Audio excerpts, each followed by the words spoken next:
अभिवादन स्वीकार कीजिए ब्रजेश मिश्रा का और आप देखना शुरू कर चुके हैं द डिबेट। बहनों भाइयों, आरएसएस के चीफ यानी मुखिया ने एक बड़ा बयान दिया है। उन्होंने कहा कि इस देश में सभी धर्म, जाति, पंथ, मजहब के लोगों को मिलकर चलने की ज़रूरत है और विशेषकर उन्होंने हिंदू और मुसलमानों की एकता पर जोर दिया है। उन्होंने कहा, घर के भीतर झगड़ा कर रहे हो और सीमा पर दुश्मन खड़ा है तो मिलकर चलते हैं साथ में। तो ये जो एकता का संदेश दिया है आरएसएस चीफ ने, क्या वाकई में ये आरएसएस का अपना स्टैंड है? क्या इस तरह की एकता का आरएसएस समर्थक है? और क्या जितना भी एक कम्युनिटी विशेष के खिलाफ माहौल बना या कम्युनिटी विशेष के खिलाफ स्टेटमेंट्स आते हैं, क्या वो आरएसएस उसको अपने नज़रिए से सही नहीं मानता, या आरएसएस के चीफ कुछ और कह रहे हैं और एक्चुअल में कुछ और हो रहा है? और उनके इस बयान के बाद क्या वाकई में जो नफरतें हैं एक दूसरे के लिए कम होंगी? हम आज इसी विषय पर चर्चा करने वाले हैं। बहनों भाइयों, आरएसएस के मुखिया मोहन भागवत ने एक महत्वपूर्ण बयान दिया। उन्होंने कहा, इस देश में हिंदू और मुसलमानों को एकता की ज़रूरत है, एक दूसरे के साथ मिलकर चलने की ज़रूरत है, एक दूसरे के साथ कंधे से कंधा मिलाकर चलने की ज़रूरत है। उन्होंने हिंदू और मुसलमानों की एकता पर बल दिया है। इस्लाम की पूजा पद्धति के बारे में कहा, दुनिया में सबसे ज़्यादा भारत में स्वीकार की जाती है। और ये स्टेटमेंट आरएसएस चीफ का है। तो जाहिर सी बात है कि जब जिस वक्त एक दूसरे के प्रति नफरतें बढ़ती जा रही हों, आरएसएस चीफ के इस स्टेटमेंट का मायने क्या है? क्या ये उनका सिर्फ एक संदेश है? क्या ये सिर्फ एक उनका दिया गया वक्तव्य है? इस वक्तव्य को क्या बहुत गंभीरता से लिया जाना चाहिए, या एक जनरल स्टेटमेंट उन्होंने दिया है? हमें इसके राजनीतिक और सामाजिक मायने तलाशने होंगे, क्योंकि ये स्टेटमेंट किसी सामान्य व्यक्ति की तरफ से नहीं आया है, इस देश की सबसे ताकतवर संस्था की तरफ से आया है। तो जाहिर सी बात है कि इसका पॉलिटिकल इम्पैक्ट और इसके सोशल इम्पैक्ट बड़ा होगा। हमें इसके बारे में चर्चा करनी चाहिए। आरएसएस जो कहता है, उसके अनुषांगिक संगठन क्या उसका पालन कर रहे हैं? और क्या वाकई में देश के दुश्मन सीमा पर खड़े हैं? अंदर गड़बड़ी चल रही है? क्या डोमेस्टिक फ्रंट पे हमारे यहाँ कुछ बहुत ऐसा चल रहा है कि हमारी एकता छिन्न भिन्न हो गई है? क्या इस स्टेटमेंट मात्र से एकता बन जाएगी? आरएसएस चीफ क्या ये सिर्फ बयान देंगे, या वाकई में दोनों पक्षों में एकता के किसी मिशन को आगे भी बढ़ाएंगे? दोनों पक्ष क्या चाहते हैं? हिंदू और मुसलमानों के बीच किस विषय पर इस देश में कॉन्फ्लिक्ट है? और इतना एक दूसरे के प्रति हेट्रेट का कारण क्या है? हमें कारणों की भी समीक्षा करनी चाहिए। अब जब मोहन भागवत का स्टेटमेंट आया है, तो जाहिर सी बात है कि उन्होंने स्टेटमेंट दिया है, तो फिर आरएसएस को एक फुल फ्लेश प्लान के साथ आना चाहिए कि इस देश की एकता को हम कैसे आगे बढ़ाएंगे। इन सारे विषयों पर आज हम खुली और विस्तृत परिचर्चा करने वाले हैं। आप कुछ स्टेटमेंट सुन लें, फिर आज की डिबेट को हम आगे बढ़ाएंगे। अब विदेशी तो यहां से चले गए, लेकिन इस्लाम की पूजा कहां सुरक्षित चलती है? यहीं सुरक्षित चलती है। कितने दिन हुए? कितने शतक हुए? ये चल रहा है सहजीवन। इसको ना पहचानते हुए और आपस के भेदों को ही बरकरार रखने वाली नीति चलाना, ऐसा करेंगे तो कैसा होगा? आज दुनिया के अनेक देश इस कट्टरपंथ से हलाकान परेशान है। भारत ने तो सबको अपने में समाहित करने का काम किया है। वही अभिव्यक्ति माननीय सरसंघ चालक जी ने कही है। भारतीय जनता पार्टी बताए आज महंगाई पर चर्चा क्यों नहीं कर रही, बेरोजगारी पर नहीं कर रही, महंगाई पर नहीं कर रही। हिंदू मुसलमान करना भारतीय जनता पार्टी को रास आता है, क्योंकि चुनाव नजदीक आ रहा है। और यही कारण है कि मोहन भागवत साहब का बयान आना चुनाव के संबंध दृष्टि से देखा जाना चाहिए। ये भागवत जी को ये समझना चाहिए कि उनके दौर में और भारतीय जनता पार्टी के और आरएसएस की जो विचारधारा है, उसमें कोई सुरक्षित नहीं। ये वही विचारधारा है, नफरती विचारधारा, जिसके पूजक और जिसके उत्पाद नाथूराम गोडसे और नारायण आप्टे था। तो बहनों भाइयों, आज की परिचर्चा को आगे बढ़ाते हैं। विश्व हिंदू परिषद के सीनियर लीडर और राष्ट्रीय प्रवक्ता विनोद बंसल मेरे साथ मौजूद हैं, उमाशंकर पांडे कांग्रेस से हैं, संजय सिंह भारतीय जनता पार्टी से हैं, दीपक रंजन समाजवादी पार्टी से हैं, आसिम वकार MIM के राष्ट्रीय प्रवक्ता और उत्तर प्रदेश के प्रभारी, अमरनाथ मिश्रा जी मेरे साथ मौजूद हैं, हिंदू सद्भावना समिति के अध्यक्ष हैं, गुलाम सरवर जी मेरे साथ मौजूद हैं, जाने माने इस्लामिक स्कॉलर, और वीरेंद्र सिंह जी हमारे स्टेट हेड। शुक्रिया और धन्यवाद आप सभी का मेरे साथ इस कार्यक्रम में जुड़ने के लिए। विनोद बंसल जी, कार्यक्रम की शुरुआत में आपसे करना चाहता हूं और आपसे समझना चाहता हूं कि RSS चीफ वास्तव में क्या कहना चाहते थे।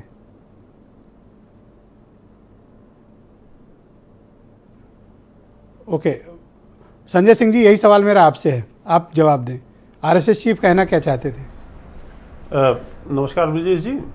RSS सरसंघ चालक आदरणीय परम पूज्य मोहन भागवत जी ने वही कहा है जो हिंदू संस्कृति जो कहती है, जो भारत की मूल आत्मा है, सर्वधर्म समभाव वसुधैव कुटुंबकम।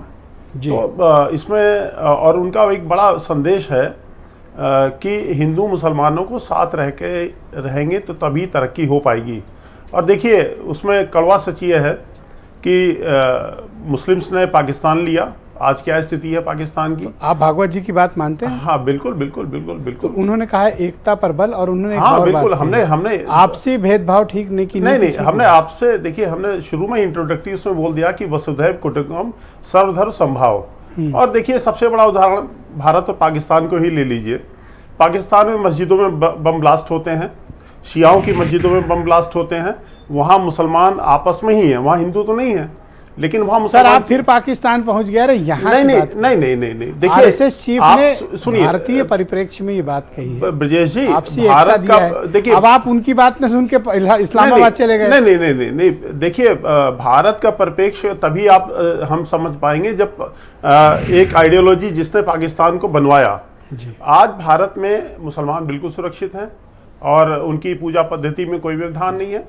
और यही काम माननीय मोदी जी का जो है, प्रधानमंत्री जी ने कहा, सबका साथ, सबका विकास, सबका विश्वास भारत में। तो RSS चीफ की बात की पालना करते हुए अब आप उनके बताए मार्ग पर चलेंगे ना? हम लोग चल रहे हैं, पहले से है। ये तो हमारे हिंदुओं का DNA है, सबको साथ लेके चलना। विश्व हिंदू परिषद के राष्ट्रीय प्रवक्ता और जाने माने लीडर विनोद बंसल जी मुझे ज्वाइन कर चुके हैं। बंसल जी, मैं आपसे समझना चाहता हूं कि RSS चीफ के इस स्टेटमेंट को आप किस तरह से देखते हैं और उनका ये जो बयान आया है वो किस परिप्रेक्ष्य में आया है? मैं थोड़ा सा लेट ज्वाइन कर पाया तो मुझे कोई बात नहीं, आप बोल सकते हैं। नहीं पता लगी, थोड़ा सा रिपीट कर देंगे भाई साहब? जी, मैं ये आपसे जानना चाहता हूं कि RSS मुखिया मोहन भागवत जी का एक स्टेटमेंट आया है और उन्होंने इस हिंदू और मुसलमानों की एकता पर बल दिया है और कहा कि आप लोग आपस में घर में लड़ रहे हैं और सीमा पर दुश्मन खड़ा हुआ है, आपसी एकता बढ़ाइए, एक दूसरे से भाईचारा बढ़ाइए और इस देश में मिलजुल कर रहिए। इसका क्या मतलब है? देखिए, यही तो हिंदुत्व है सब, यही तो हिंदुत्व है। देखिए, वसुधैव कुटुंबकम की बात करना, आत्मवत सर्वभूतेषु और परदारेषु लोष्टवत्। देखिए, मातृवत परदारेषु परद्रव्येषु लोष्टवत्। और जो प्रत्येक प्राणी के अंदर भगवान का वास देखता है, वही तो हिंदू है। अब इसमें जो जाति मत पंथ संप्रदाय के आधार पर विभाजन करने की बात करता है, वो वास्तव में उस देश और इस भारतीय संस्कृति के विपरीत बात कर रहा है। हमारा किसी मतपंथ संप्रदाय विशेष से कोई द्वेष किसी हिंदू समाज का कभी था भी नहीं, ना है, ना रहेगा। और इसीलिए आपको पता है कि भारत एक ऐसा देश है जहां पर के सभी मतपंथ और एक दूसरे के कट्टर दुश्मन कहे जाने वाले भी जो विचारधारा हैं, वो साथ में रहती है, शांतिपूर्ण सहिष्णुता के साथ जीती है। अगर कठिनाई है तो देखिए ब्रजेश जी, वो उन लोगों से है जो कि भारत में रहते हैं और भारत की पाकिस्तान की गाते हैं, या जो भारत में रहते हैं और जिस थाली में खाते हैं उसी में छेद करते हैं, या आतंकवादी मानसिकता को पाल करके कट्टरपंथी जो विचारधारा के साथ में देश को जो है आग लगाने की सोचते हैं। ये जो चीजें हैं, या यूँ कहो कभी लव जिहाद और धर्मांतरण के माध्यम से देश का सांस्कृतिक जो परिदृश्य बदलने की कोशिश करते हैं, यही बेसिकली देश विरोधी करते हैं। अन्यथा तो किसी मतपंथ संप्रदाय से किसी को तकलीफ। एक बात उन्होंने और कही कि आपस में भेद कराने वाली नीति नहीं चलनी चाहिए। उन्होंने इसकी मजम्मत भी की है कि जो भेदभाव की नीति चल रही है, ये किसके लिए कह रहे हैं वो? देखिए, देखिए इसीलिए मैंने भी कहा, विश्व हिंदू परिषद ने बहुत साल पहले भारत सरकार को कहा कि देखिए ये जो अल्पसंख्यक बहुसंख्यक की जो राजनीति है वो समाप्त होनी चाहिए। दूसरी बात ये कि अल्पसंख्यक आयोग, अल्पसंख्यक मंत्रालय और अल्पसंख्यकों के नाम पर चलने वाले जो ढकोसले हैं और उनको अल्पसंख्यक बहुसंख्यक के बीच में बांटने का जो काम चल रहा है वो नहीं होना चाहिए। सब भारतीय एक हैं, समान हैं। हालांकि हमारे भारतीय संविधान में देखिए दुनिया का एकमात्र संविधान है जिसमें कि आर्टिकल 29-30 के रूप में वो अधिकार उन तथाकथित अल्पसंख्यकों को दिए जो कि बहुसंख्यकों के पास उपलब्ध नहीं है। लेकिन भारत के बहुसंख्यकों को कोई दिक्कत नहीं आई। सर भागवत जी कह रहे हैं कि सब मिलजुल कर चले और आप सर तथाकथित शब्द इस्तेमाल कर रहे हैं अल्पसंख्यकों के लिए। हाँ इसीलिए कह रहा हूं ना जी, वो अल्पसंख्यक नहीं है ना जी, जिसको आप अल्पसंख्यक समझ रहे हैं वास्तव में रियल अल्पसंख्यक कोई और है। आप देखिए कि जो पिछली सरकारों ने अल्पसंख्यकों को डिफाइन भी किया, हालांकि कोई कॉन्स्टिट्यूशनल डेफिनेशन नहीं है उसकी, वो जो 5-6 मान्यताएं हैं, संप्रदाय विशेष हैं, उनको अल्पसंख्यक बनाया गया। लेकिन जो वास्तव में उनमें से भी अल्पसंख्यक है वो तो चुपचाप है, उनको तो कोई दिक्कत नहीं है। तो मैं एक चीज ये समझना चाहता हूं कि भागवत जी के बयान को बन के बैठा हुआ, भागवत जी के बयान और उनके दिखाए गए मार्ग पर आप लोग चलेंगे या फिर अन्य मार्ग चुनने वाले हैं? अब ऐसा कोई संदेह आपको नजर आता है क्या? कोई पिता के मार्ग पर, कोई दादा के मार्ग पर, कोई अपने अनुकरणीय या कोई जिसको हम परम पूज्य कहते हैं, परम पूज्य श्री अपने सरसंघ चालक जी, तो उनके मार्ग के विपरीत सर वो तो कह रहे हैं कि दोनों भाई हैं, गले मिलो और इकट्ठे रहो, आपस में लड़ो मत और भेदभाव ना करो। हाँ तो रहते, हाँ बिल्कुल ना, बिल्कुल भाई। देखिए जो भारत में जन्मा है वो भाई भाई है, लेकिन वो भारत को अपनी माता तो समझे। हमारी दुश्मनी उनसे किसी मतपंथ संप्रदाय से नहीं है कि आप मस्जिद में जाते हो तो मेरा दुश्मन हो गए, अगर मैं मंदिर जाता हूं तो मैं आपका दुश्मन हो जाऊंगा, ऐसा नहीं है। ये भारतीय मान्यता है ही नहीं जी ब्रजेश जी। हमारी समस्या कहीं कभी हम वहां जोड़ लेते हैं जब सबको एक कर देते हैं, यानी सबको एक मीन्स जो कट्टरपंथी हैं, जो देश विरोधी हैं, जो भारत के विपरीत सोचते हैं, भारतीय मान्यताओं का विरोध करते हैं, उनको और वो मुसलमानों को एक कर देते हैं हम। अरे भाई मुसलमान अलग चीज है और मुसलमान की जो जिहादी सोच है वो अलग चीज है। अगर कोई मुसलमान कट्टरपंथी पूरी कौम की जिहादी सोच होती है बंसल जी, या कुछ खास लोगों की जिहादी सोच होती है? आप क्या मानते हैं? मैं कुछ खास लोगों की बात कर रहा हूं। देखिए इस्लाम को बदनाम करने में कुछ मुट्ठीभर लोग हैं जो कि अपनी उस जो डीएनए है उसको छोड़ना नहीं चाहते। मतलब कि जो कट्टरपंथी चेहरा, कभी पैगंबर के नाम पर सरतन से जुदा की गैंग खड़ी हो जाएगी, इस्लाम के नाम पर आतंकवादी संगठन खड़े हो जाएंगे। क्या ये भारतीय सोच हो सकती है? क्या नहीं। और यही सोच नहीं है तो सर क्या अब आप लोग इस्लाम की खुशबू फैलाना चाहते हैं? आप चाहते हैं कि लोग मिलजुल कर इकट्ठे और खुशबू फैले सबकी? ये होना चाहिए तब तो। नहीं देखिए हम तो भारत की खुशबू फैलाना चाहते हैं, हिंदू मुसलमान की नहीं है जी। देखिए वेदों के अंदर कहीं भी हिंदू शब्द नहीं मिलेगा आपको, मुसलमान शब्द भी नहीं मिलेगा जी। शुक्रिया आपका, हमारे साथ बने रहिएगा बंसल जी। डिबेट में आज बहुत ही भारतीयता के साथ जिए तो बहुत बढ़िया। दिलचस्प मेहमान हमारे साथ मौजूद हैं, कई खास लोग हैं और आज परिचर्चा में हम लोग एक रास्ता निकालने की भी कोशिश करेंगे। दीपक रंजन है समाजवादी पार्टी के प्रवक्ता, उत्तर प्रदेश का लार्जेस्ट अपोजिशन है और माइनॉरिटीज़ की पॉलिटिक्स जिसका जिक्र अभी कर रहे थे बंसल जी, उसके ये लोग अग्रणी नेता हैं। शुक्रिया आपका दीपक रंजन जी। तो आरएसएस के मुखिया ने तो कह दिया कि अब ये बंद करो, नफरत और भेदभाव की नीति नहीं चलने वाली। देखिए ब्रजेश जी, अब तो माहौल ठीक होगा। देखिए ब्रजेश जी, हमारा संविधान बनाने में, भारत का संविधान बनाने में कम से कम 3 साल का वक्त लगा और मैं समझता हूं कि भारत का संविधान जब बना तो पूरे विश्व ने इसका लोहा माना, क्योंकि कई सारी कंट्रीज से कई सारे विचार, कई सारी चीज़ें मिल करके उसके बाद भारत का संविधान बना। अगर भारतीय जनता पार्टी के लोग अगर संविधान ठीक से पढ़ लिए रहते तो आज ये कहने की नौबत नहीं आती। और भारत जो है वो संविधान से चलेगा, ना कि किसी के बयान से चलेगा। अभी विश्व हिंदू परिषद के जो विनोद बंसल साहब कह रहे थे कि जो भी भारत में जन्मा है वो भारतीय है। सर एक तरफ तो आप उनको भारतीय कह रहे हो। एक सेकंड सर जी, देखिए ये कि बीजेपी नेता का तो स्टेटमेंट है नहीं, ये आरएसएस के मुखिया का बयान है। तो आपको एतराज किस बात पे? अगर वो कह रहे हैं अभी ये दोनों कौमें एक हो जाएं, आपका क्या नुकसान है? अभी सभी का अच्छी बात है, इकट्ठे हो जाओ सब लोग। अभी मैं जो सुन देश रहा को था, मजबूत अभी मैं करो। तो संजय सिंह जी को सुन रहा था, वो भारतीय जनता पार्टी के प्रवक्ता हैं ये, और अभी इनके विश्व हिंदू परिषद आपको के इनसे प्रॉब्लम है ना? विनोद बंसल जी कह रहे थे कि जो भारत में जन्मा है वो भारतीय है, उसके बाद उनको शक की निगाह से भी देख रहे हैं कि भारत को अपना समझे। अरे विनोद जी बताएं, कौन भारत को जो जन्मा है, अरे उन्होंने कौन कहा भारत को कि अपना नहीं भैया समझता? परम पूज्य हैं, पिता हैं, उनकी ही बात पे चलेंगे, तो ये विनोद बंसल उनकी नहीं, बात ये से कट माने- नहीं सकते। ये देखिए, ये नौ- उनकी मात्र ये संस्था अगर- के वो परम अगर पूज्य इन हैं, लोगों ने- आइकॉन है, ये जा ही नहीं सकते। मैंने उनके कहा खिलाफ। ब्रजेश जी, अगर इन लोगों ने अगर संविधान उन्होंने पढ़ कहा लिया कि ये रहता- जाएंगे उधर, अगर इन लोगों ने संविधान पढ़ लिया रहता तो अब ये सब कहने की नौबत नहीं आती। और मैं आरएसएस प्रमुख जी से पूछना चाहता हूं कि केंद्र में बैठी सरकार आज हिंदुस्तान जो है स्वास्थ्य, शिक्षा और रोजगार की बात करना चाहती है। क्या आरएसएस प्रमुख साहब ने केंद्र में बैठी 9 साल से बैठी सरकार से पूछा कि इन्होंने स्वास्थ्य दिशा में इन्होंने क्या काम किया, इन्होंने बेरोजगारी दिशा में इन्होंने क्या काम किया? क्यों इनको मोहन भागवत जी को पूछना चाहिए था केंद्र में बैठी सरकार। अच्छा मुझे एक लाइन में बताओ, ऐतराज किस बात पे? इनके दिए गए बयान सिर्फ बयान है या वाकई में ये वैसा चाहते हैं? देखिए, ऐतराज इस बात का, एक तो ये एक तरफ आप तुमको वहां बात- उठाओ कि बयान एक तरफ कह तो रहे हैं, ये- हो रहा है कि नहीं एक ग्राउंड तरफ पे? तो ये सबको हिंदू मुस्लिम को सारी जातियों को अपना जी। भारतीय मान रहे हैं, और दूसरी तरफ उनके ऊपर शक की दृष्टि से भी देखने का काम कर रहे हैं। ये कह रहे हैं कि जो उनको भारत को अपना मानना चाहिए। अरे कौन भारतीय अपने आप को भारत का नहीं मानता है? ठीक है, शुक्रिया हमको आपका। सर्टिफिकेट उमाशंकर- लेने की जरूरत है इन लोगों से कि हम इनसे धन्यवाद सर्टिफिकेट दीपक लेंगे। जी। उमाशंकर पांडे उत्तर प्रदेश में कांग्रेस कमेटी के प्रवक्ता हैं। उमाशंकर जी स्वागत है आपका। तो आरएसएस चीफ ने तो कह दिया, अब तो वाकई में नफरतें कम होगी। और एक इंपॉर्टेंट बात कही उन्होंने, उमाशंकर जी, उन्होंने कहा कि ये भेदभाव की नीति नहीं चलने वाली इस देश में। Very important. तो क्या वाकई में उनका ये स्टेटमेंट में दम माना जाए, ये सिर्फ एक पॉलिटिकल स्टेटमेंट है उनका? देखिए ब्रजेश जी, मोहन भागवत जी ने पहले भी बहुत बार बयान दिए हैं। मैं तो एक बात कहता हूँ, ये विनोद बंसल जी विश्व हिंदू परिषद के हैं।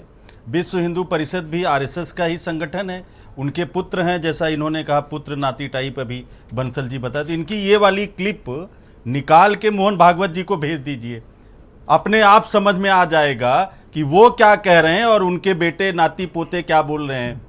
अपने आप अंतर स्पष्ट हो जाए। देखिए कितना जहर इन्होंने उगल दिया आपके उस पे। इन्होंने मुस्लिमों का डीएनए तक बता दिया, उनको पाकिस्तानी भी बता दिया, उनको देशद्रोही भी बता दिया, सब अभी इन्होंने बोल दिया। भेज दीजिए। मैं तो आपसे लेकिन कह रहे हैं भाई पिता के बताए मार्ग पे ही तो चलेंगे।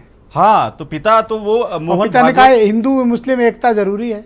हाँ, तो देखिए हाथी के दांत खाने के और दिखाने के और। झूठों ने कहा है झूठों से सच बोलो, वही कहानी है। मैं मोहन भागवत जी से भी कहना चाहता हूं, एक बार वो सुबोध कांत सहाय जिस इंस्पेक्टर को न इनकी नफरत के आग ने पीट पीट कर मार डाला था, वो बजरंग दल का सदस्य था, और जब वो जेल से बाहर आया उसको भाजपा का पदाधिकारी बना दिया गया। गार्लैंडिंग माला फूल पहना के लाए।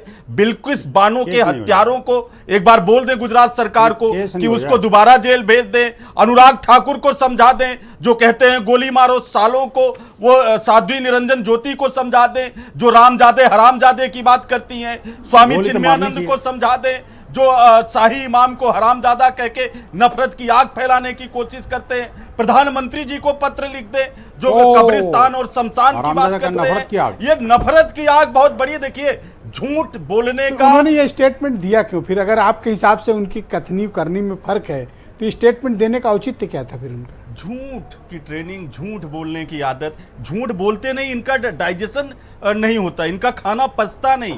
झूठ की ट्रेनिंग। आरएसएस का मतलब झूठ बोलो, जोर से बोलो, बार बार बोलो। देखिए वही सब कर रहे हैं। ये एकता नहीं चाहते मतलब आपके हिसाब से? एकता चाह रहे होते तो मैं तो कह रहा हूं ये पत्र लिखें। किसको? प्रधानमंत्री जी को क्या पत्र लिखें लिखें पत्र में कि भाई ये आप ही अच्छा ड्राफ्टिंग कर दो, लिख देंगे वो, आप ड्राफ्ट कर। मैं तो देखिए आपसे कह सकता हूं, आपके माध्यम से उन तक बात पहुंच रही हो हाँ। तो प्रधानमंत्री जी को पत्र लिखें क्या कि भाई लिखें? अब शमशान कब्रिस्तान की बात ना करो। पहले अनुराग ठाकुर को पत्र लिखें, निरंजन ज्योति को पत्र लिखें, चिन्मयानंद को पत्र लिखें, ये जितने वो गिरिराज सिंह को पत्र लिखें, ये जितने नफरत की मशीन है उन सबको पत्र लिख दें और उनको शांत करा दें। संजय सिंह वेट करना पड़ेगा, डिबेट पहला राउंड में हो जाने दो सबका, फिर सेकंड राउंड में ऑल ओपिनियन शामिल करेंगे। आसिम वकार साहब मेरे साथ मौजूद हैं। वकार साहब शुक्रिया आपका। ये तो बहुत अच्छा स्टेटमेंट माना जाना चाहिए आरएसएस के चीफ का कि वो हिंदू मुसलमान की एकता पर इस देश में बल दे रहे हैं और इस्लाम की जो पूजा पद्धति है उसको बता रहे हैं कि पूरी दुनिया में सर्वाधिक अगर कहीं माना जाता है तो भारत में माना जाता है और सबको मिलकर चलने की ज़रूरत है। ये तो ठीक बयान है या इसमें भी कोई कमी माना जाए? सर एक बहुत पुराना किस्सा मुझे याद आ गया। मैं इस डिबेट पे बात ही नहीं करूंगा, मैं दूसरी बात करूंगा। हमारे क्या मोहल्ले में, डिबेट में बैठेंगे उसकी बात नहीं करेंगे। हमारे क्या मोहल्ले में एक चच्चा रहते थे, बहुत अमीर थे, बहुत खूबसूरत थे देखने में, बड़े आदमी थे, बहुत बड़ा सा गेट था उनका, वो मोहल्ले के सबसे अमीर आदमी थे वो। उन्होंने अपने क्या 5-6 पाल रखे थे और सुबह और शाम उनकी जंजीर खोल दें। अब जो निकल रहा उसको दौड़ाए ले रहे हैं, जो निकल रहा उसको काटे ले रहे हैं। कई दिन हो गए। चच्चा कहने लगे एक दिन पूरे मोहल्ले के लोगों से कि आप परेशान ना होइए, हम आपके भी चच्चा हैं और आप लोग बिल्कुल बेफिक्र होकर इस रास्ते से चलिए, इस रास्ते से चलिए। तो सबने सर झुका के उनकी बात सुनी। कहने चले तो चच्चा हम, आपकी बात सही है। कहने नहीं, हम चच्चा हैं आपके, आप हमारे रिश्तेदार हैं, सब भाई भाई हैं हम लोग, कोई बात नहीं है, अब आप इसी रास्ते से चलिए। लोगों ने रास्ता छोड़ दिया था। तो एक साहब कहने लगे चच्चा वो तो ठीक है, चलेंगे तो रास्ते से, लेकिन ये जो बांधे हुए हैं आप, जिनको आप खोलते हैं, इनका क्या कीजिएगा? पहले इनकी तो डंडे से पिटाई कीजिए। अब चच्चा बोल ही नहीं रहे कुछ। क्यों चच्चा, अब आपके हिसाब से, अब जिस कहानी से रेफरेंस, नहीं, मैं इस डिबेट पे नहीं बोल रहा सर, बिल्कुल नहीं बोल रहा हूँ डिबेट पे। अगर कोई स्टेटमेंट आया है वो देश की एकता पर जोर दे रहा है तो अरे बोलने सर में क्या वहाँ परहेज है? चच्चा ने बड़ा खतरनाक मामला बना रखा था। किस्सा कहानी सर, एक्चुअल पे आइए। नहीं एक्चुअल है सर ये। आप अगर सोचिए उनके तो आप बयान देखिए। को आप राजनीतिक बयान मान रहे हो, सिर्फ जो बयान बना मान हुआ रहे था हो, खोल करके तो आप भी आप डिबेट में आ बोलिए। गया। बंसल जी 1 मिनट में उनसे बात कर रहा हूँ। देखिए आया, देखिए सर, हाँ सर, हाँ करिए हाँ सर, हाँ बोले आप वकार नहीं साहब। बोल दिया सर, बोल दिया, नीचे खुल बोल के दिया। आने लगे। अब आप डिबेट पे आइए, अब बताइए क्या कहना है। भाई हिंदू मुसलमान की एकता चाहते हैं मोहन भागवत, आपको क्या एतराज है? नहीं, मसला ये है कि हिंदू मुसलमान की एकता तो चाहते हैं, यही तो समस्या अगर है। एकता हो गई तो गिरिराज सिंह का क्या होगा, और यति नरसिम्हानंद का क्या होगा, और प्रज्ञा सिंह का क्या होगा, और ये जो बैठे हैं चच्चा अभी बोल रहे थे नहीं, पर्सनल कमेंट ना करेंगे। आतंकी मानसिकता, इनका क्या होगा? पर्सनल कमेंट नहीं, पर्सनल कमेंट ही नहीं है। नहीं जो मसला जो ये है बना हुआ- कि जो नहीं, बना हुआ क्या था, होगा, डिबेट में आ गया, कैसे उसका क्या कैसे होगा? मैनेज करेंगे? मैं पूछ रहा हूँ कैसे मैनेज करेंगे? कह रहे हैं कि हम बताए वह परम पूज्य हैं, पिता समान हैं, उनके बताए मार्ग पे चलेंगे। नहीं तो हम पूछ तो रहे हैं, हम तो उनसे पूछ रहे हैं मोहन भागवत जी से कि इनको मैनेज कैसे करेंगे आप? भाई अब दिखे अगर गलत करते तो आप पूछना उनसे। एक वो कपिल मिश्रा टहल रहा है दिल्ली में, कैसे मैनेज करेंगे? नहीं मैं पूछ रहा, आपसे पूछ रहा हूँ, आपके जरिए से बीजेपी की नेता से पूछे ले रहा हूँ। देखिए आप ही के उन्होंने जरिए तो से- कमिट किया ना, विनोद बंसल में कमिट कर रहे हैं कि भाई पिता के बताए मार्ग पे आप ही चलेंगे। के जरिए से मैं मोहन भागवत जी से पूछ रहा हूँ, इनको कैसे मैनेज करेंगे आप? तो सर एक कदम वो बढ़े, ये एक जिनको आप भी आपने बढ़ो, रोज- और बोलो मिलकर नहीं, चलेंगे, ठीक नहीं, ये है, जिनको नए सिरे आप- से शुरुआत करते नहीं, ये हैं, जिनको- आ जाओ चलो मिलके इकट्ठे चलते नहीं हैं। नहीं, ये जिनको एंटी मुस्लिम जहर पिलाया गया है, मुस्लिम विरोधी जहर पिलाया गया है, ये सब जो अंदर से एंटी वायरस हो गए देंगे हैं, सर, इनका एंटीवायरस। क्या होगा? मैं खाली पूछना चाह रहा हूँ सर। एंटी नहीं, वायरस दे देंगे। देखो बंसल जी की भाषा आज बदली कि नहीं बदली? नहीं तो पहले इनको वायरस दें, एंटी वायरस। तो आप भी एक कदम आगे बढ़ो, अब देश को मिलकर चल इकट्ठा करते हैं। सरतन से जुदा की गैंग का क्या होगा? अरे सर अब फिर वही बात समस्या लौट ये के आ रहा है, इनको समझा लेने दो ना। उसी में से एक अयोध्या में बैठे हुए हैं, सरतन से जुदा में। नहीं मैं इन्हीं की बात कर रहा हूँ, मैं तो इन्हीं की बात कर रहा हूँ। मैं तो देखो मैं इनके साथ हूँ आज आप मैंने शुरू से कह दिया। अरे भाई हम आपके साथ नहीं रहेंगे, आप परेशान ना होइए। नहीं क्यों नहीं रहोगे इनके नहीं, साथ? इनके साथ तो सवाल भाई ही हैं उठता है। आपके वो। नहीं नहीं, इनके साथ नहीं जाते। पता है भाई मुझे, हैं आपके पता है साथ। मुझे। नहीं आप साहब, क्यों नहीं रहोगे? मुझे पता है। इनमें क्या कमी है बताओ? नहीं नहीं, इनमें अच्छाई क्या है ये बताइए, कमी तो कोई। भाई उन्होंने कह दिया है ना, इनके पार्टी, इनके संस्थान के सबसे बड़े आदमी ने कहा कि अब मिलके इकट्ठा चलना है, देश मजबूत करना है, दुश्मन से लड़ना है बॉर्डर पे, यहाँ थोड़ी लड़ना है। ये पिछले बयानों के लिए माफी मांगे, कौन से वाले? जितने भी इन लोगों ने दिए अरे हैं। बीती बात पे खत्म करो, अब आगे शुरू करो, क्या पुरानी बातों पे अड़े रहना? नहीं सर, बहुत सी पार्टियां हैं देश में, अभी चुनाव आने वाला है 24 में। खंजर का क्या होगा? 24 में जो जेब में रखे हैं आप, जो Don't जेब में make it रखे छुपा के, नहीं वो जो पैगंबर के नाम पर चलता है, बस इससे आगे ना बढ़िएगा। मैं धर्म के ऊपर भगवानों की बात करता नहीं, देवताओं की, ना जाने दें सर, जरूरत भगवानों की, मैं किसी की बात नहीं करता। मैं सरतन बस से बस जुदा की बस बात बस कर रहा हूँ। बस जबान अंदर, हाँ इससे ऊपर नहीं। मैं किसी भगवान की बात नहीं करता, किसी धर्म की बात नहीं करता। तो किसी एकता की देवता की जाए मैं या सबका क्या सम्मान किया करता जाए? हूं। तो आरएसएस चीफ को नहीं, के नहीं बयान को सीरियसली लें हम लोग, या फिर माने कि ये सिर्फ बयान इन्होंने ऐसे ही दे दिया, ऐसे ही चलता रहेगा, ऐसा मानते हैं आप? मैंने देखिए बताऊं आपसे, कर्नाटक हार गए, हिमाचल हार गए, मध्य प्रदेश हारने जा रहे आगे हैं, बढ़। छत्तीसगढ़ हारने जा रहे हैं, राजस्थान में वहीं जीत आगे। नहीं सकते। बीजेपी को अब एहसास हो रहा है। आप राजनीतिक भविष्यवाणी करते हैं कि फलाना फलाने जगह हार जाएगा। सर कर दी। अरे 2 सीट लड़े थे कर्नाटक, हार गए हो आप, और बता रहे हो कि ये स्टेट हार जाएंगे। नहीं सर, हम तो देखिए हम हारने के बाद भी खुश हैं। हम हारने के बाद भी खुश हैं। हमारा एक एम है, गोल है। मेरा पर्सनली मैं बताऊं आपसे, मैं चाहता हूं कि नॉन बीजेपी सरकार बने। मेरी तमन्ना है दिल की। सब आपको बीजेपी का बी टीम कहता है, जितना भी अपोजिशन है, आपको बुरा ही नहीं कांग्रेस से लगता? मिल जाओ। नहीं देखिए, कुछ भी कहे, जी, बी टीम तो ये आपस में भी एक दूसरे को कहते हैं। सपा बहुजन को कहती है, बहुजन सपा को कहती है, काफी शिकायतें हैं आप। कांग्रेस सपा को कहती है, जी, कोई किसी को अमरनाथ कहता है, मिश्रा। कोई टीएमसी को कहता है। नहीं, उसकी टेंशन नहीं है सर। ये असल में देखिए नॉन अब पॉलिटिकल एकता की जाए, मतलब मिलजुल के चला जाए। और नहीं, एकता विपक्ष में हो सकती है। हिंदू मुसलमान, मैं उस विपक्ष की एकता के पक्ष में हूँ। भारतीय जनता पार्टी ने जो खेती की है वो बीजेपी को काटना पड़ेगी। ओके। अमरनाथ मिश्रा, अयोध्या सद्भावना समिति के अध्यक्ष, शुक्रिया आपका पंडित जी कार्यक्रम में आने के लिए। ये बयान क्यों आया है भागवत जी का? जी, ये बयान क्यों आया है भागवत जी का, कारण क्या है?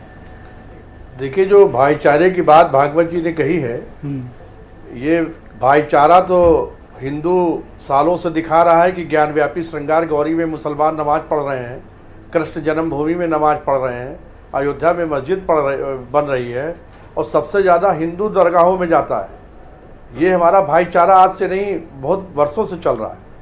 और जैसे और अभी असीम वकार कुत्तों की कहानी समझा रहे हैं, नहीं, मैंने नाम इस नहीं लिया तरीके सर। के लोगों के साथ बैठ के तो भाईचारा नहीं बनाया जा सकता। मैंने नाम नहीं लिया। हाँ, ये आप गलत परेशान कहानी होइए, बता रहे मैंने नाम नहीं क्यों लिया। कहानी की बात? नहीं, आप लिया है आपने। नहीं लिया नाम आप मैंने। कहानी समझा करके आप साक्षी महाराज और अनुराग ठाकुर इनको सबको कुत्ता घोषित कर रहे हैं। मैंने कहा ही नहीं, आप अपने आप कह रहे हैं, कह दीजिए। वापस लीजिए। मैं क्यों नहीं, नाम नहीं, लेना सर? तौबा तौबा, कैसी बात कर रहे हैं? नाम मत इस लीजिए तरीके की किसी कहानी का। मत सुनाया अरे क्यों आप करिए। ऐसी बात कर रहे हैं सर? ये गलत बात है। नहीं, अच्छी बात नहीं उन कर रहे हैं लोगों आप। से कभी भी ये अच्छे लोग हैं, शरीफ लोग वकार हैं। साहब, बीच में ना बोलिए। ओवैसी से नहीं हो वकार सकता साहब, जो बीच में ना हमारे बोलिए। ये मंदिरों अच्छे को लोग तोड़ने हैं, की बात शरीफ करें। लोग हैं। इनकी उन लोगों नहीं, से नहीं, आप कभी इनकी भाईचारा टिप्पणी नहीं मत हो कीजिए सकता सर। जो मंदिरों को नहीं, तोड़ने की आप बात बोलने करें। देंगे बर्दाश्त सर। नहीं करूंगा देश हाँ, के ठीक है। राजनीतिक जो बेसिक आपकी बात कह ओवैसी से लोगों से कैसे भाईचारा बनाया जा सकता है? मैं देश के ये कहानी किसी करने के लिए यहाँ राजनीतिक बैठे, बेसिक बर्दाश्त नहीं हिंदुओं का करूंगा। अपमान करने के लिए यहाँ बैठे, इनके साथ आप डिबेट करा रहे हैं। मैं इनको हटाइए ऐसे- अपनी डिबेट से। मैं किसी ये कहानी राजनीतिक किसको में बेसिक हिंदुओं का बर्दाश्त अपमान नहीं कर रहे हैं? करूंगा। मोहन भागवत जी का अपमान कर रहे हैं। अमरनाथ जी, आप डिसाइड नहीं ये करोगे गलत कि है, मेरी गलत डिबेट बात में है कौन ये। बैठेगा। इनको आप माफी अपनी मांगनी बात चाहिए। कहो बस।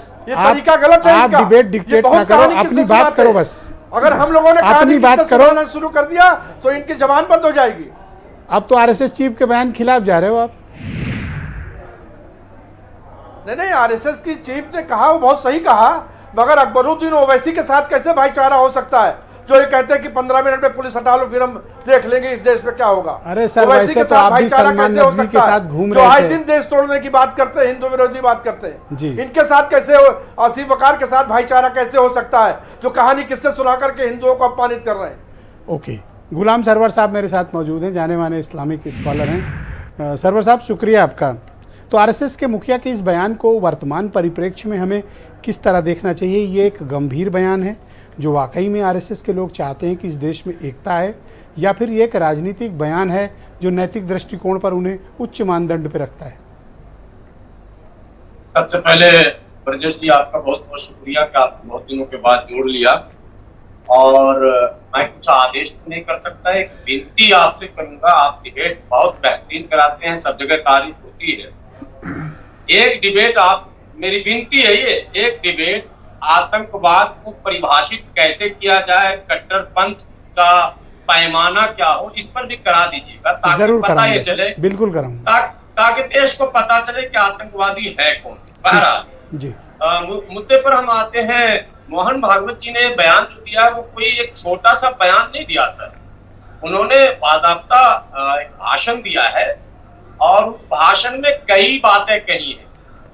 उसमें जहां उन्होंने आक्रमण का जिक्र किया, आक्रमणकारियों की बात कही, इस्लाम को भी कई जगह सॉफ्ट और हार्ड लपेटने की कोशिश भी की उन्होंने, जैसे उन्होंने मंगोलिया से लेकर और फलां तक इतनी तेजी से आया और सिमट गया वगैरह वगैरह। उसी बीच में उन्होंने एक शब्द इमोशनल इंटीग्रेशन की भी और भावनात्मक मेलजोल की भी बात की है, जिस पर आप अभी चर्चा करा रहे हैं। जाहिर सी बात है, भारत का एक मूल मंत्र है वसुधैव कुटुंबकम। आजकल दिल्ली की सड़कों पे सब जगह लिखा भी जा रहा है आजकल G20 की वजह से, one earth one family one future.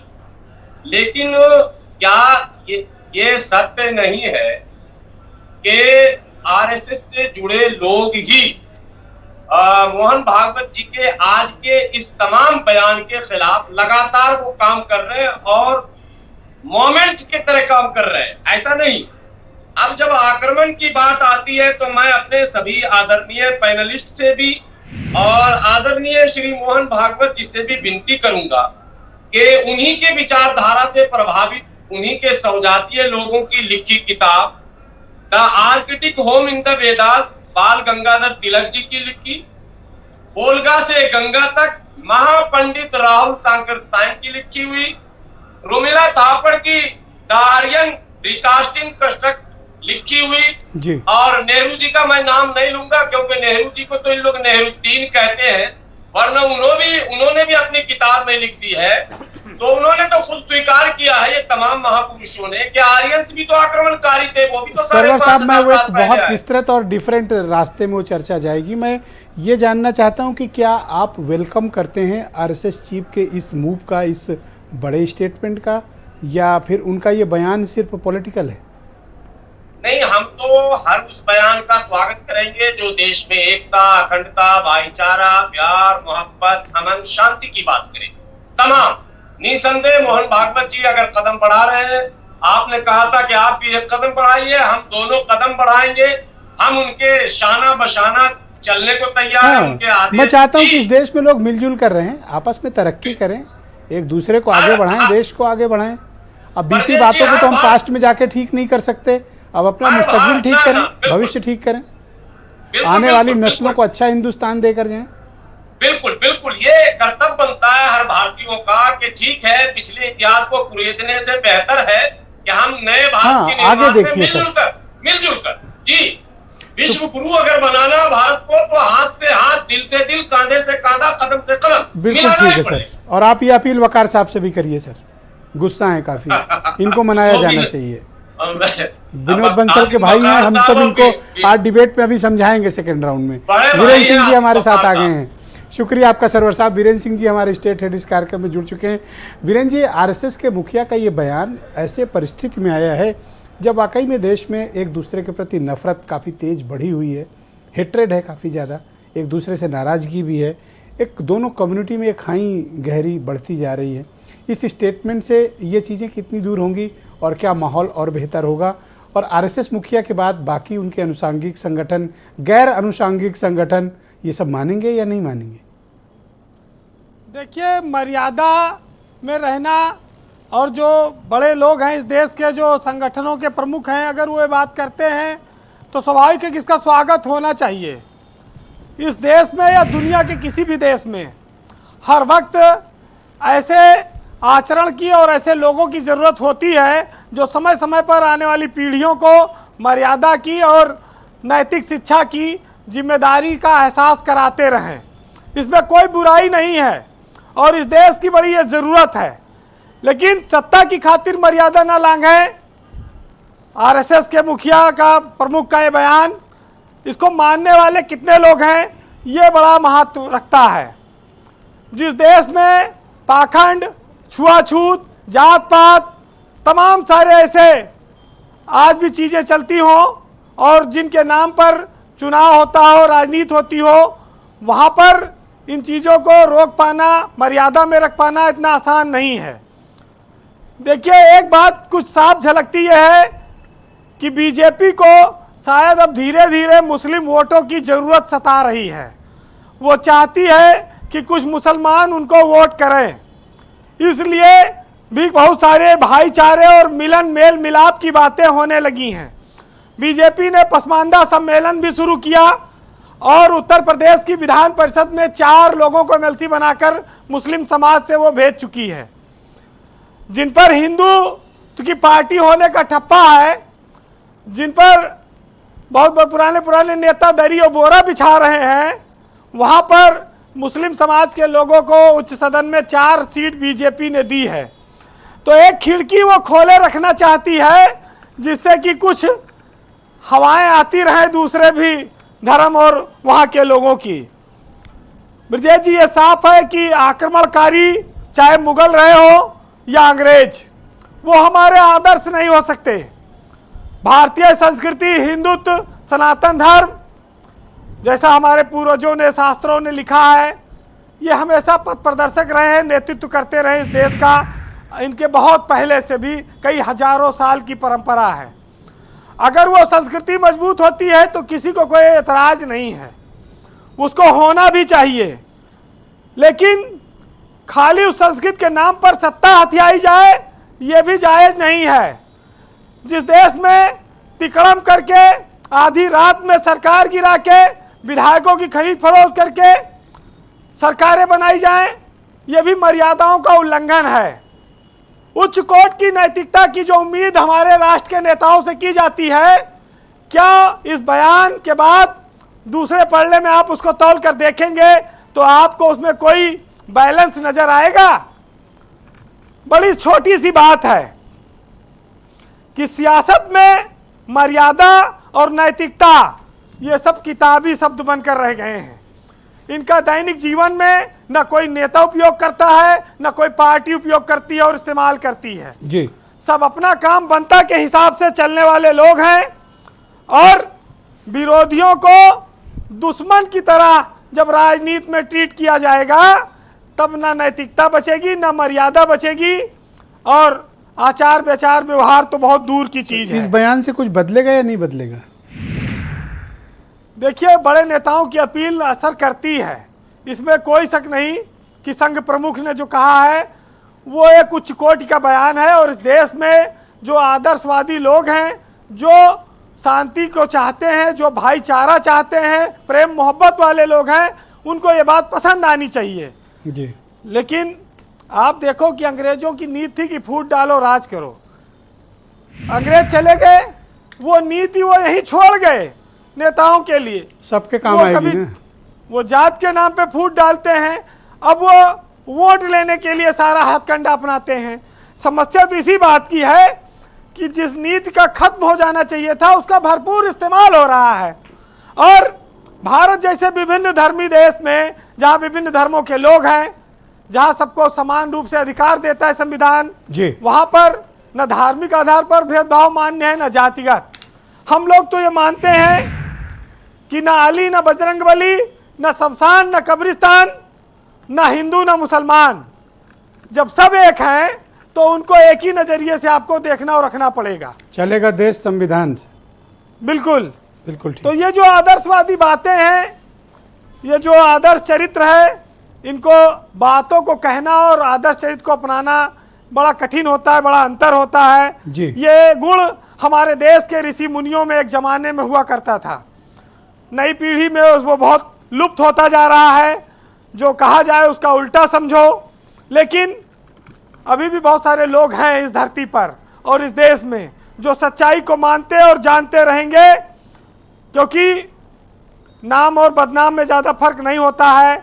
नाम कमाना पड़ता है, बदनामी अपने आप आपको लोग कमा कर दे देते हैं। तो हम लोग बस इतना मानते हैं कि हमारे देश में दोस्ती और भाईचारे का माहौल बना रहे, हर आदमी की यही कोशिश है। तो सुनिएगा जी कि हुकूमत वो ही करता है जो दिलों पर राज करता है, वरना कहने को तो मुर्गे के सर पर भी ताज होता है। और दुनिया में तो 4 दिन के सब मेहमान हैं, तो आखिर हर कोई इंसान इतना क्यों परेशान है? और मिट्टी से बने हैं, मिट्टी में मिल जाना है, तो फिर किस बात का घमंड है, किस बात का अभिमान है? बहुत शुक्रिया आपका वीरेंद्र जी, बिल्कुल ठीक बात आपने कही, बहुत बहुत धन्यवाद। अब यही बातें अगर लोग समझ लें तो ये झगड़े, लड़ाई और ये सब वैमनस्यता ये ख़त्म हो जाएगी। संजय सिंह भारतीय जनता पार्टी के लीडर हैं, मेरे साथ इस वक्त मौजूद हैं। संजय सिंह, आप कुछ कहना चाह रहे थे डिबेट के पहले राउंड में, अब आप अपनी बात बोल सकते हैं, गो एहेड। 2 मिनट का समय लेंगे। हाँ बिल्कुल, बोलें। हम गुलाम सरवर जी से ही शुरू करते हैं। गुलाम सरवर जी ने कुछ किताबों का रेफरेंस दिया है, और देखिए इस देश के अंदर जो मेन कॉन्फ्लिक्ट का मामला है वो गुलाम सरवर जैसे लोगों के कारण से उत्पन्न जो विचार पैदा किए जाते हैं उनके कारण से हैं। अब ये आर्यन थ्योरी समझा रहे हैं, रोमिला थापर, ना जाने कितने वामपंथी लेखकों के बारे में इन्होंने बताया। गुलाम सरवर जी, बाबा साहब भीमराव अंबेडकर को तो आप मानते हैं ना? बताइए बताइए। अरे सरवर साहब मानते हैं, आप बोलें। नहीं, हम उनसे सुनना चाहते हैं। हाँ बिल्कुल मानेंगे। नहीं, गुलाम मानते हैं ना? बताइए, बोलिए। क्या सवाल था आपका? बाबा साहब भीमराव अंबेडकर को तो मानते हैं ना आप? नहीं, हम तो सबको मानते हैं, किसको नहीं मानते? जो हम बात मान रहे हैं। नहीं, आप हमें माने तो फिर ये बात नहीं आएगी। बाबा साहब भीमराव अंबेडकर ने आर्यन रिविजन थ्योरी के ऊपर बोला है साफ साफ कि आर्य भारत के ही मूलवासी हैं, बाहर से नहीं आए हैं। ठीक है, एक दूसरी पहली बात। कहां पर बोल दिया सर? किताब का अरे आप पढ़ लीजिए। गुलाम सरवर साहब सुनिए, हम लोग आर्यन पर सुनिए, विस्तृत आपने जनरल आर्यन ने आप लोग जाए, आप दोनों लोग देखिए, सुनिए, और आप भी ये आर्यन वाला कह रहे हैं कि थ्योरी बाद में रखना। आज आप मुद्दे पे आओ। आपने दे दिया जो उन्होंने कहा था, आपने रिप्लाई दिया। देखिए, जब ये डिक्टेट करेंगे तो हम विरोध करेंगे। ठीक है, दूसरी बात, बाबा साहब अंबेडकर राइटिंग एंड स्पीचेस जो, अरे सुनिए जनाब, अरे सरवर साहब, ये आप लोग गलत दिशा में डिबेट ले जा रहे हो। सुनिए, मैं आप दोनों से गुजारिश करूंगा, रुक जाएं। और संजय सिंह आप भी प्लीज। जी, नहीं, आप इस पर फोकस करें। सरवर साहब, आप ये आर्यन की तरफ मत जाओ, इधर बात करो, इधर बात करो, अतीत में मत जाओ, यहाँ बात। नहीं, अतीत ये बात छोड़ो, देश के अंदर यही विषय है। आप आरएसएस चीफ के बयान पर कोई एतराज है तो बताओ। हम आते हैं वकार साहब पे। देखिए, वकार साहब की अगर हिंदू एकता और मुस्लिम एकता की बात हो जाएगी तो इनकी दुकान बंद हो जाएगी। वकार साहब ये बताइए, जब आप हैदराबाद को अलग करने के लिए लड़ाई लड़ रहे थे, देंगे समय, तो, वकार साहब, हाँ, रजाकारों का क्या रोल था, जो आपकी पार्टी के मूल संस्थापक हैं, उसके बारे में जरा बताइएगा। दूसरा, एंटी मुस्लिम, हम लोग एंटी मुस्लिम नहीं हैं, हम लोग जो भारत के खिलाफ बोलता है उसके खिलाफ बोलते हैं। ये भारत के अंदर पाकिस्तान जिंदाबाद के जब नारे लगते हैं तो उसके खिलाफ है हम लोग। दूसरी बात, ये ना उन्हें जो हमारे कांग्रेस के मित्र बैठे हैं, कुछ नाम ले रहे थे, उमाशंकर पांडे जी, एक बात का जवाब दीजिए। अभी राहुल गांधी ने भारत जोड़ो यात्रा निकाली थी, जो सिखों के हत्यारे हैं, जिनके ऊपर आरोप है, जगदीश टाइटलर आपकी भारत जोड़ो यात्रा में क्या काम कर रहे थे, जरा जवाब दीजिएगा उसका आप। दूसरी बात, ये भी आप बताइए, महमूद अशरफ मदनी और ये मदनी भाइयों ने, भतीजों ने, चचा भतीजों ने जो आपसे डिमांड रखी है कि कर्नाटका में कब आप उनकी बात पूरी करने जा रहे हैं, जरा इसका भी जवाब दे दीजिए।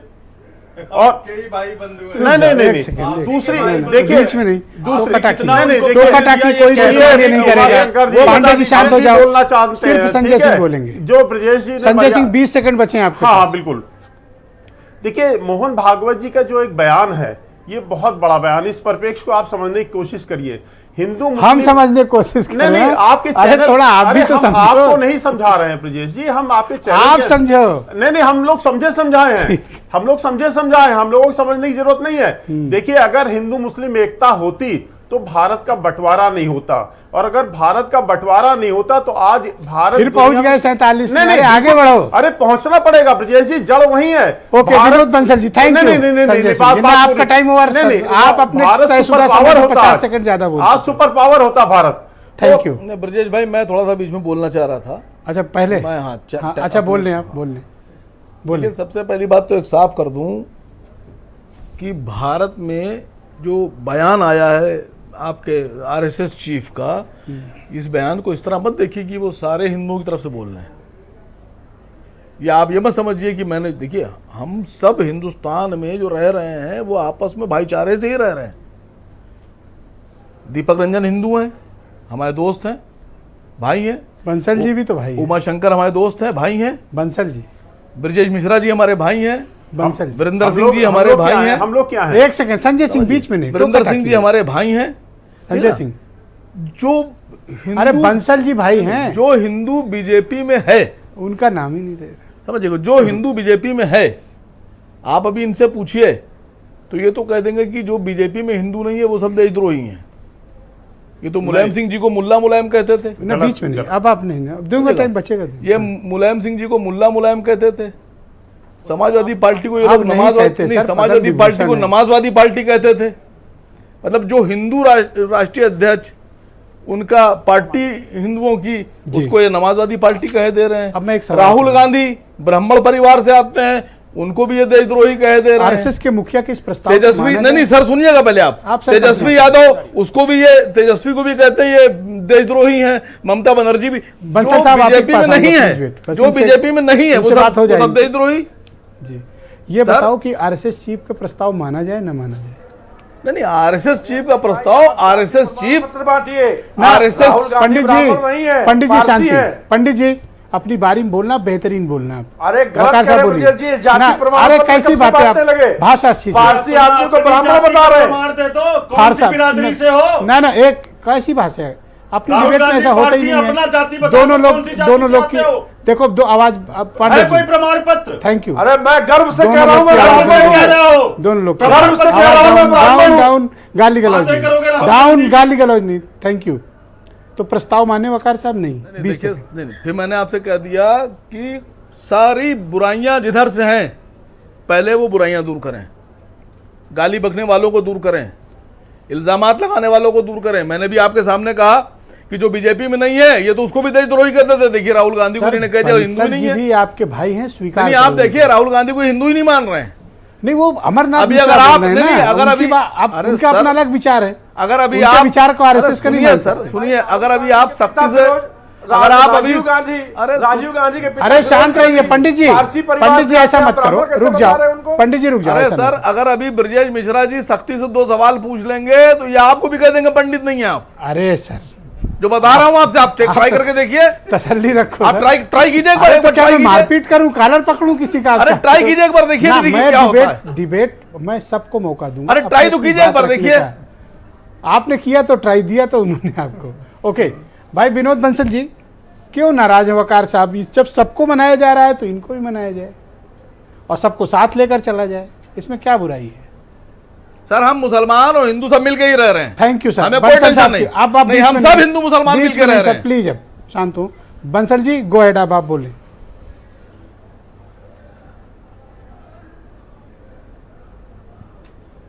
बंसल जी आप सुन पा रहे हैं मुझे? विनोद बंसल जी, बंसल जी आप सुन पा रहे हैं? बैटरी खत्म हो गई। ऑलराइट, दीपक रंजन जी, भाई जब देश को सबको मिलजुल कर चलने की जरूरत है तो इस प्रस्ताव का स्वागत होना चाहिए।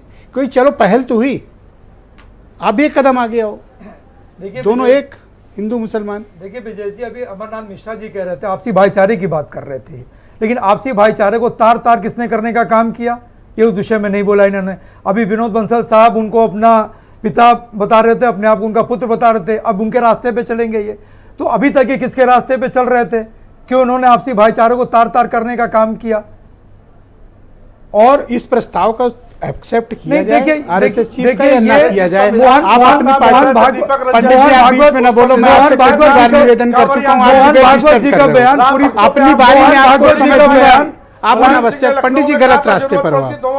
पंडित जी, पंडित जी आपसे बात कर रहा हूं कि आपसी भाईचारे को सिर्फ दीपक रंजन की आवाज जाएगी, सिर्फ दीपक रंजन। आपसी भाईचारे को तार तार करने का काम किसने किया? आप बोलो। समाजवादी पार्टी सदैव करती रही है, हिंदू ईसाई साथ में चलेगा तभी देश का विकास होगा।